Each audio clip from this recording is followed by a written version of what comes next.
Hi, I'm Kevin Eikenberry, and I'm here to help you reach your potential as a leader and a human being. Welcome to Remarkable TV and the Remarkable Leadership Podcast. If you happen to be watching on YouTube, make sure you hit the subscribe button so you don't miss any future episodes. That's especially important this week. I'll explain that in a second. Today, as part of an ongoing series, I'm helping you think about the simplest presentation format. Are you ready? Well, let's get started. Yes, I just told you this is part of an ongoing series about presenting your ideas more effectively.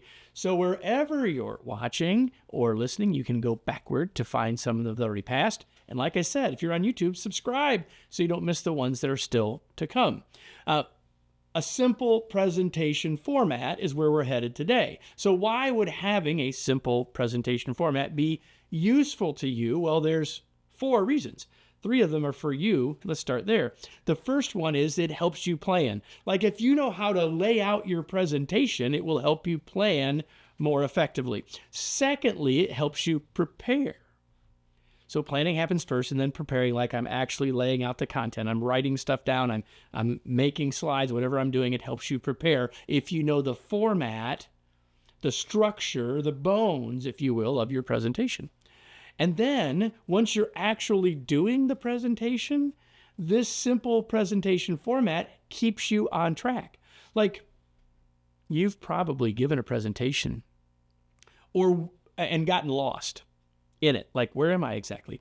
Or you worry about that happening even if it's never happened. If you have this format in mind, it can get you back to where you need to be with a simple process, right? But all of those things are true.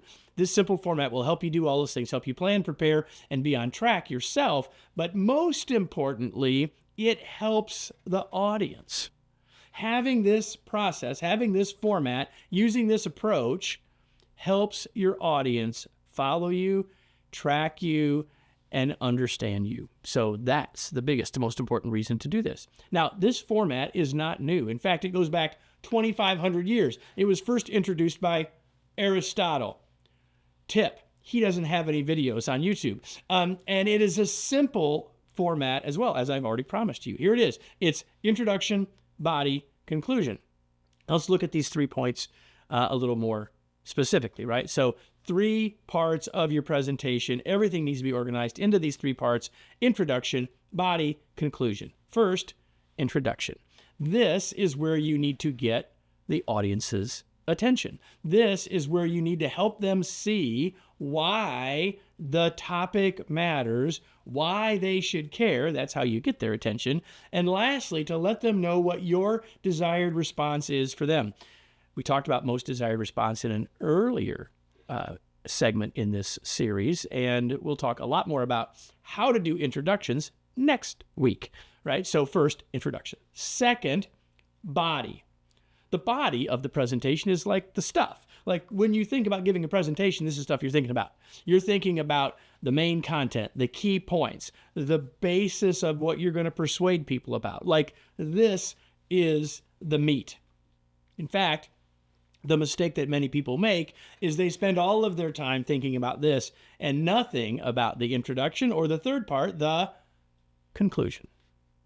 Like the ending of the presentation is super important. In fact, in 2 weeks, we'll release a short video about how to conclude more effectively, but ultimately the conclusion, sometimes called the summary, is exactly that. What were the main points that we just made? What is the summary of what's happened? And most importantly, what do you want your audience to do now? So we want to let them know we're closing. We want to summarize the most important points, and then we want to close with our call to action. It's the most underestimated and yet maybe the most important part of the presentation. 3 parts. Now, one thing, you've probably heard this before. You've heard introduction, body, conclusion. You say, Kevin, this isn't necessarily new to me. And yet I see presentations all the time that still don't follow it. So that's why it was important that I share it with you. But there's something now I want to share with you that you may not realize that is super important to this simple format, right? And it is that it's fractal.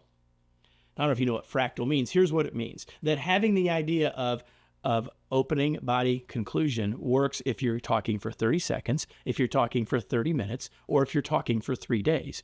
And each piece inside of it is the same structure. So if you've got the body of your presentation is 20 minutes long and you're talking about 3 major points, you have open, body, conclusion for each of those 3 points. However you break up a highly effective presentation, you still have those 3 important pieces. It's fractal. This is incredibly important and incredibly helpful for you in planning, but also in executing or delivering your presentation.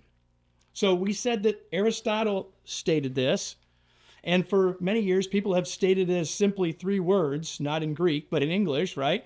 Introduction, body, conclusion. But you may have also heard it shared in a catchy phrase. So let's close with a catchy phrase, which is tell them what you're going to tell them, and tell them what you told them. Introduction, body, conclusion. Let me close with today's remarkable reminder. It sounds silly and too simple, but it works. If you want a great presentation outline, tell them what you're going to tell them, and tell them what you told them. I hope you found this to be a useful and valuable addition to your toolkit to be a more effective and persuasive presenter. But I also hope that you're interested in being a more effective leader, which is more than just presenting, although presenting is an important part of it. And to that end, I want to introduce to you my upcoming book called Flexible Leadership. You can learn more about flexible leadership and why you should pre-order your copy. Pre-ordering your copy guarantees you the best price. Pre-ordering your copy makes sure you're an early adopter of the breakthrough ideas I share in this book. You can learn more about how to do that by going to kevineikenberry.com/flexible. I hope you'll do that, and I look forward to seeing you next week for another episode of the Remarkable Leadership Podcast and Remarkable TV.